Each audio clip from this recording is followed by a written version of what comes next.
سبحانك لا علم لنا إلا ما علمتنا إنك أنت العليم الحكيم. اللهم انفعنا بما علمتنا وعلمنا ما ينفعنا وزدنا علما. بسم الله الرحمن الرحيم. ألف لام ميم ذلك الكتاب لا ريب فيه هدى للمتقين.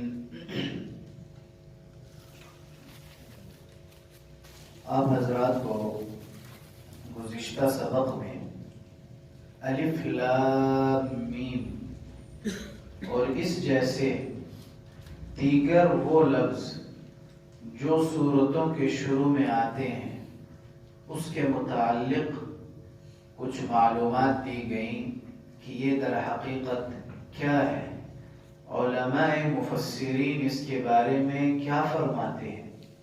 اس میں پھر آپ حضرات کو صحابہ رضوان اللہ تعالی علیہ مجمعین کے ریفرنس سے چند باتیں بتلائی گئیں، تابعین کے ریفرنس سے چند باتیں بتلائی گئیں. آج اسی سبق میں ایک بات اور سمجھنے کے بعد ذالک کے لفظ کو انشاءاللہ پڑھیں گے. گزشتہ سبق سے منسلک بات یہ ہے کہ الف لام میم اس کے بارے میں محققانہ پختہ بات یہی تھی کہ یہ اللہ اور اللہ کے رسول صلی اللہ علیہ وسلم کے درمیان ایک راز ہے، اور جن حضرات نے ان کے معنی بیان کیے ہیں وہ بھی پختہ نہیں، یعنی ہو سکنے کی قبیل سے ہیں کہ ہو سکتا ہے یہ بات ہو. اب یہ بات ذہن میں آتی ہے کہ اللہ جل شانہ کی ایسے الفاظ سے سورتوں کی ابتدا کرنا، خصوصاً سورہ بقرہ جو کہ قرآن کریم کی ابتدا کی سورت ہے، اس میں حکمت کیا ہے؟ تو آپ حضرات کو ایک بات تو میں نے یہ بتلائی تھی کہ اس میں ایک حکمت تو یہ ہے کہ مشرکین مکہ کو یہ بتلانا مقصود ہے کہ یہ تمہاری لغت میں نازل شدہ کلام ہے، تمہاری زبان میں نازل ہوا کلام ہے، تو تم اس کے معانی اگر سمجھ سکتے ہو تو بتا دو. یعنی ان کو عاجز کرنا مقصود ہے کہ وہ جو یہ بات کہتے تھے جناب رسول اللہ صلی اللہ علیہ وسلم سے، نعوذ باللہ من ذالک، کہ یہ آپ قرآن اپنی طرف سے بنا کے لائے ہیں. ام یقولون افترا، یہ مشرکین کہتے ہیں کہ اس نے نعوذ باللہ من ذالک اپنی طرف سے من گھڑت بنایا ہے. تو اللہ جل شانہ نے پہلا ہی جملہ ذکر کر کے ان کے اس بات کا جواب دے دیا کہ یہ رسول اللہ صلی اللہ علیہ وسلم کی طرف سے اپنا بنایا ہوا کلام نہیں، یہ اللہ جل شانہ کی طرف سے بواسطہ اور براسطہ حضرت جبرائیل امین علیہ السلام آپ علیہ السلام تک پہنچا ہے، آپ صلی اللہ علیہ وسلم تک پہنچا ہے. تو ایک حکمت تو اس میں علماء نے یہ بیان فرمائی ہے، اور دوسرا یہ بھی بتلایا ہے کہ ممکن ہے کہ اللہ جل شانہ اپنے بندوں سے اپنی کم علمی کا، لا علمی کا اعتراف کروانا چاہتے ہیں کہ میرے بندے آپ کچھ نہیں جانتے، سب میں ہی جانتا ہوں. اور وہ میں نے آپ کو اس دن یہ واقعہ بتلایا تھا حضرت موسیٰ اور حضرت خضر علیہ نبینا علیہ السلام، کہ جب انہوں نے تختہ توڑا کشتی کا تو ایک چڑیا آئی اور تختے پہ بیٹھی کشتی کے، اور ایک قطرہ پانی منہ میں لیا، جتنا اس کے منہ میں قطرہ یا اس سے کم، جتنا بھی اس کی چونچ میں آتا ہے. تو حضرت موسیٰ علیہ نبینا علیہ السلام کو حضرت خضر علیہ نبینا علیہ السلام نے فرمایا کہ دیکھو اس کے چونچ میں جتنا پانی آیا ہے میرا اور تمہارے علم اللہ جل شانہ کے علم کے مقابلے میں اتنا بھی نہیں ہے. اور قرآن کریم میں اللہ جل شانہ نے اپنے علم کے بارے میں خود ہی یہی فرمایا کہ اللہ جل شانہ ہی علام الغیوب ہے، عالم الغیب ہے. ہم کچھ نہیں جانتے، سارے اللہ جانتے ہیں۔ تو دوسری حکمت وہ یہی ہے کہ اللہ جل شانہ اپنے بندوں سے اپنی کم علمی اور لا علمی کا اعتراف کروانا چاہتے ہیں۔ تیسری بات حکمت علماء نے یہ بھی بیان فرمائی ہے کہ اب ان حروف کے معانی معلوم نہیں ہے، مجھے اور آپ کو کچھ پتہ نہیں، اللہ اور اس کے رسول صلی اللہ علیہ وسلم کے درمیان راز ہے۔ علماء نے فرمایا کہ اللہ اپنے بندوں کا امتحان لینا چاہتے ہیں کہ جو چیز میں نے ان سے چھپائی ہے، اب کون اس میں اپنی عقل استعمال کر کے معنی نکالتا ہے۔ جیسے میں نے آپ کو بتلایا تھا، علماء سلف و خلف یعنی جتنے قدیم علماء اور راسخ فی العلم علماء ہیں، وہ حضرات قرآن کی تفسیر میں عموماً یہی بات فرماتے ہیں، اور آپ حضرات بھی اس قاعدے کو بہت اچھی طرح سے نوٹ فرمائیں کہ قرآن میں اللہ جل شانہ نے جو باتیں، جن معانی کو، جن الفاظ کو، ان کے معانی کو پوشیدہ رکھا ہے، جن باتوں کو اللہ نے پوشیدہ رکھا ہے، ہم بھی ان کو پوشیدہ ہی رہنے دیں۔ اس میں کھوج و کرید کرنا وہ ہمارے لیے مناسب نہیں ہے، بلکہ وہ ہماری، اللہ نہ کرے، ممکن ہے گمراہی کا ذریعہ بن جائے۔ اس لیے علماء فرماتے ہیں ابہموا ما ابہم اللہ، جن چیزوں کو اللہ نے مبہم اور پوشیدہ رکھا ہے ان کو مبہم ہی رہنے دو، پوشیدہ ہی رہنے دو، ان میں کھوج اور کرید نہ کرو۔ تو یہ ہے پچھلے سبق سے منسلک تین حکمتیں جو علماء نے بیان فرمائی ہیں اس بات کے متعلق کہ اللہ جل شانہ نے جو ان الفاظ سے سورتوں کی ابتدا کی ہے، خصوصاً سورۃ البقرہ کی، تو اس میں یہ حکمتیں ہو سکتی ہیں۔ اچھا، دوسری بات، آج کے سبق میں تین باتیں ہیں، تین باتیں صرف۔ لفظ ذالک، یہ لفظ ذالک جو ہے، پہلی بات میں آپ کو اس میں بتاؤں گا، نمبر 1 ذالک، اس کا معنی کیا ہے، ایک بات آپ کو یہ بتاؤں گا۔ نمبر 2، اس ذالک کے لفظ پر ایک اعتراض ہے، اعتراض، اس کا جواب دیں گے۔ جو آپ جب سمجھیں گے اس کے معنی کو تو خود ہی آپ کو اعتراض پیدا ہو جائے گا۔ جب آپ اس کے معنی سمجھ جائیں گے تو خود ہی آپ کے اندر، ہر انسان کے اندر خود ہی اعتراض پیدا ہو جائے گا، خود ہی اس کو اشکال ہوگا کہ اس کا کیا معنی ہے۔ یہ دو باتیں۔ نمبر 3، اس میں آپ کو بتاؤں گا کہ ذالک سے اشارہ ہے، تو کس چیز کی طرف اشارہ ہے؟ قرآن کریم میں اشارہ ہے ذالک، تو اشارہ کس طرف ہے؟ اشارہ کس طرف ہے؟ یہ تین باتیں آج کے سبق میں۔ نمبر 1، پہلی چیز یہ ہے کہ ذالک کا معنی در حقیقت عربی لغت میں لفظ ذالک یہ اشارے کے لیے استعمال ہوتا ہے۔ اسی طرح سے لفظ ہذا یہ لفظ ہے، ہذا، اس کو اتنا سمجھ، یہ بھی اشارے کے لیے استعمال ہوتا ہے۔ ان دونوں میں فرق یہ ہے کہ ذالک کا لفظ کوئی چیز دور ہو تو آپ اشارہ کریں وہ، ہم اردو میں کہتے ہیں وہ چیز، وہ کا لفظ ہم دور کے لیے استعمال کرتے ہیں۔ ہذا عربی زبان میں کوئی چیز قریب ہو، ہم کہتے ہیں یہ۔ ان دونوں میں در حقیقت فرق یہ ہے ذالک کا معنی کہ اس کا معنی ہے وہ دور کی چیز، وہ دور کی چیز۔ اب آپ حضرات کے ذہن میں خود ہی سوال آیا ہوگا کہ قرآن کریم تو ہمارے قریب ہے، تو اس کو دور سے کیوں تعبیر کیا گیا؟ قرآن کریم تو ہمارے سامنے ہے، قریب ہے، جو بیان ہو رہا ہے سارا آگے قریب ہی ہے، دور تو نہیں ہے، تو اس کو دور والے لفظ سے کیوں تعبیر کیا گیا؟ دور والا لفظ جس سے دوری کے معنی کے لیے، جو دوری کے معنی کے لیے استعمال ہوتا ہے، وہ لفظ کیوں استعمال استعمال کیا گیا. یہ ہماری دوسری بات ہے سبب کی. اس کے بارے میں سمجھیں. علماء تفسیر نے اس بات کو لکھا ہے. اس میں یہ ہے کہ حضرت عبداللہ ابن عباس رضی اللہ عنہ صحابہ میں اور حضرت مجاہد رحمت اللہ علیہ اور حضرت اکرمہ رحمت اللہ علیہ تابعین میں یہ حضرات فرماتے ہیں کہ یہاں یہ لفظ تو دوری کے معنی کو ادا کرتا ہے، لیکن یہاں مقصود معنی قریب ہی کے ہیں. مقصود معنی قریب ہی کے ہیں، یعنی یہ معنی دیتا ہے وہ کے، لیکن معنی اس کے یہ کے ہیں. کیوں؟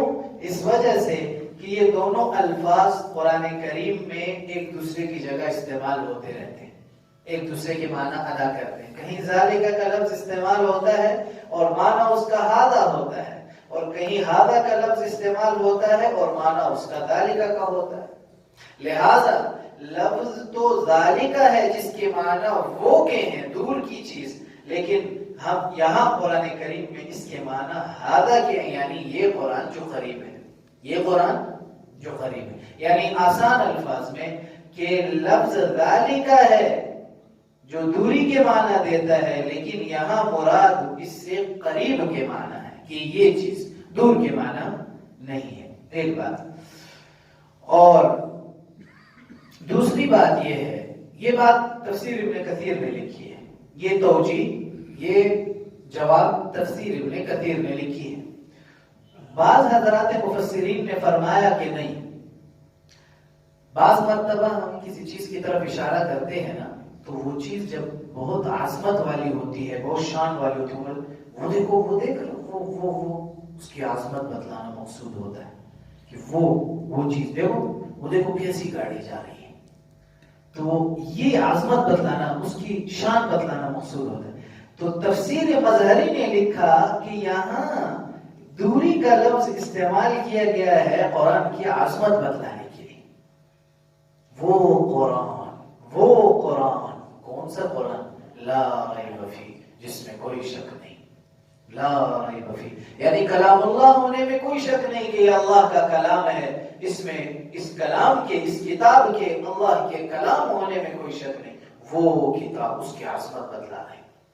یہ بات تفسیر مظہری نے لکھی ہے. یہ دو باتیں ہو گئی اس کے متعلق. پہلی بات آپ کو بتلائی گئی ذالک کے معنی، اور اس کے معنی ہے وہ چیز جو دور کی ہے، اور اس کے مقابل میں آتا ہے ہذا، یہ چیز جو قریب ہے. اور پھر اس پر ذہن میں اشکال اور اعتراض وارد ہوتا ہے کہ جب یہ قرآن کریم ہمارے قریب ہے تو دور کا معنی جو لفظ ادا کر رہا ہے وہ کیوں استعمال کیا گیا؟ اس کی دو وجوہات. نمبر ایک کہ یہاں لفظ تو وہ استعمال ہوا ہے جس کا معنی دوری کا ہے، لیکن مراد اس سے قریب کے معنی ہے، یعنی یہ قرآن. نمبر دو کہ اس سے قرآن کریم کی عظمت کی طرف اشارہ کرنا مقصود ہے، جیسے کبھی ہم اشارہ کر کے دور کا کسی چیز کی عظمت کو اور شان کو بیان کرتے ہیں. اب تیسری بات اس میں رہ گئی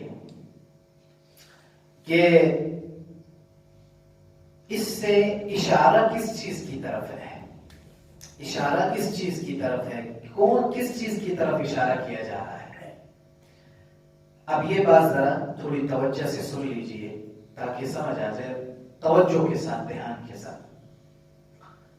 بعض حضرات جن میں علامہ جار اللہ زمخشری، ان کی تفسیر ہے تفسیر کشاف، یہ فرماتے ہیں کہ ذالک کا اشارہ پیچھے جو الف لام میم کا لفظ گزرا ہے، یہ اس کی طرف اس کا اشارہ ہے. علامہ جار اللہ زمخشری کشاف، تفسیر کشاف ان کی تفسیر ہے. یہ در حقیقت عقیدے میں معتزلی تھے. معتزلی یہ قرون اولا کے بعد، قرون خیر کے بعد کچھ زمانہ جو گزرا ہے اس میں ایک فرقہ رہا ہے. آج کل نام تو اس کا تبدیل ہو گیا ہے لیکن شاخیں اس کی موجود ہیں. وہ پھر کسی موقع پر انشاءاللہ اس کی وضاحت بتاؤں گا. تو یہ اس ذہن کے آدمی تھے. ان کے ہاں جو شخص یعنی ایک عقیدہ ان کا یہ ہے کہ جو گناہ کر لے وہ جہنمی ہے، جنت میں نہیں جا سکتا، کافر ہو گیا ہے. گناہ کبیرہ کا مرتکب کیا ہے؟ کافر ہے. اس فرقے کا عقیدہ یہ ہے کہ گناہ کبیرہ کا مرتکب کافر ہے، وہ مسلمان نہیں ہے. تو بہرحال یہ فرماتے ہیں کہ چونکہ تفسیر لکھی ہے انہوں نے اور یہ نحو میں بڑے ماہر ہیں، یہ بات ذہن میں رکھیں. نحو میں، نحو یعنی عربی گرامر، عربی گرامر میں بہت ماہر آدمی ہے. اور اسی طرح سے فن بلاغت، یہ ایک قرآن کریم کے سمجھنے کا عربی کا ایک فن ہے. فصاحت اور بلاغت جس کو ہم کہتے ہیں، بہت اچھے انداز سے موقع محل کے لحاظ سے جملوں کا استعمال اور اس میں اچھے الفاظ کا استعمال. تو فن بلاغت میں بھی ماہر ہے، اس لیے علماء ان کی تفسیر سے اپنے مقاصد کی چیزیں حاصل کرتے ہیں. یہ کہتے ہیں کہ ذالک سے اشارہ الف لام میم کی طرف ہے، لیکن بات کمزور ہے، بات ٹھیک نہیں. وہ دلائل ہے لیکن وہ آپ حضرات کی سمجھ کے لیے صرف اتنا سمجھے ایک بات کہ اس کا اشارہ ایک قول کے موافق جو کہ زمخشری کا ہے، وہ کہتے ہیں کہ الف لام میم کی طرف ہے، جو پیچھے گزرا ہے، پیچھے ہے الف لام میم ذالک. نمبر 2، بعض نے کہا کہ اس کا اشارہ تورات اور انجیل کی طرف ہے، تورات اور انجیل کی طرف ہے. کیسے؟ اس طرح سے کہ اللہ کے رسول صلی اللہ علیہ وسلم کو فرمایا جا رہا ہے، یا رسول اللہ، کہ جو تورات اور انجیل نے آپ کے اوپر، نبی آخر الزمان کے اوپر آخری کتاب نازل ہونے کی خوشخبری دی ہے، تذکرہ کیا ہے، یہ وہی کتاب ہے. بات سمجھ میں؟ پھر سن کہ بعض نے کہا کہ اس سے اشارہ تورات اور انجیل کی طرف ہے. کیا مطلب یہ ہے کہ اللہ کے رسول صلی اللہ علیہ وسلم کو یہ فرمایا جا رہا ہے کہ یا رسول اللہ صلی اللہ علیہ وسلم، تورات اور انجیل میں یہود اور نصارہ کو آپ کے متعلق جو یہ پیشن گوئی اس کتاب میں ذکر کی گئی ہے، ان کی کتابوں میں ذکر کی گئی ہے کہ نبی آخر الزمان آئیں گے جن کا نام احمد بھی ہوگا، محمد بھی ہوگا، وہ حاشر بھی ہوں گے، وہ ماہی بھی ہوں گے، ان کے اوپر یہ کتاب نازل ہوگی. تو جو تورات اور انجیل نے جو خوشخبری اور پیشن گوئی کی ہے، یہ وہ کتاب ہے. بعض نے کہا اس سے اشارہ اس طرف ہے. یہ بات بھی کمزور ہے، مضبوط بات نہیں. بعض نے کہا کہ اس سے مراد وہ قرآن کریم ہے جس قرآن کریم کے نازل کرنے کا وعدہ اللہ نے اپنے حبیب سے خود قرآن میں فرمایا، اور فرمایا سورۃ المزمل میں اِنَّا سَنُلْقِي عَلَيْكَ قَوْلًا ثَقِيلًا، کہ اے نبی جی، ہم آپ پر ایک بہت بوجھل چیز نازل کرنے والے ہیں. بوجھل بات، بہت عظیم بات نازل کریں گے، ڈالیں گے آپ کے دل میں، الہام کریں گے، القاء کریں گے. الہام کے معنی، القاء کے معنی میں نے بتایا تھا، نبی کے دل میں نفث فی الروع، یہ وحی کی قسم تھی. اسی طرح اور اقسام تھی. تو کہا کہ ہم آپ پر جو قرآن نازل کریں گے، قرآن کے نازل کرنے کا جو وعدہ تھا، یہ اس کی طرف اشارہ ہے کہ جو وعدہ آپ سے کیا تھا وہ یہ ہے، ذالک الکتاب. یہ بات بھی تھوڑی کمزور ہے. صحیح بات یہ ہے، صحیح اور مضبوط بات یہ ہے کہ ذالک کا اشارہ اس کے بعد جو لفظ کتاب آ رہا ہے وہی ہے. ذالک کا اشارہ اس کے بعد جو لفظ کتاب آ رہا ہے، ذالک الکتاب، جو کتاب آ رہا ہے لفظ، وہی اس کا مشار الیہ ہے، اور ذالک کے لفظ سے اسی کی طرف اشارہ کیا جا رہا ہے. یہ بات سب سے زیادہ بہتر ہے اور یہی ٹھیک بات ہے. اب کتاب سے کیا مراد ہے وہ انشاءاللہ اللہ نے چاہا تو کل پڑھیں گے. سبحان اللہ و بحمدہ سبحانک اللہم و بحمدک اشہد الحمدللہ رب العالمین. اللہم صلی علی محمد کما تحب و ترضى. اے اللہ ہمارے گناہوں کو معاف فرما دے. اے اللہ ہمارے کے گناہوں کو معاف فرما دے. اے اللہ ہمارے دین و دنیا کے مسائل اپنے اس درس کے قرآن کے درس کی برکت سے حل فرما دے. اے اللہ اس درس کو میری اولاد میری قیامت تک آنے والی نسلیں حاضرین ان کی اولادیں ان کی قیامت تک آنے والی نسلیں پورے علاقے کے لیے پورے ملک کے لیے پوری دنیا کے لیے ہدایت کا ذریعہ بنا دے. اے اللہ ہمیں اس درس کی قدر و منزلت احترام ادب و آداب سکھلا دے. محرومی اور بے ادبی کے اسباب سے بھی بچانا محروم نہ فرمانا. مولا کریم اس درس کو محض اپنے فضل و کرم سے اپنے دربار عالیہ میں قبول فرما کر اپنے فضل سے ہمارے سینوں کو اس درس کی سمجھنے کے لیے آسان فرما دے کھول دے. اے اللہ ہم ہر چیز میں آپ کے محتاج ہیں. ہمارے سینے آپ ہی کے امر سے کھلیں. اے اللہ اس قرآن کی سمجھ کے لیے ہمارے سینوں کو وسیع فرما دے. صلی اللہ علیہ وسلم.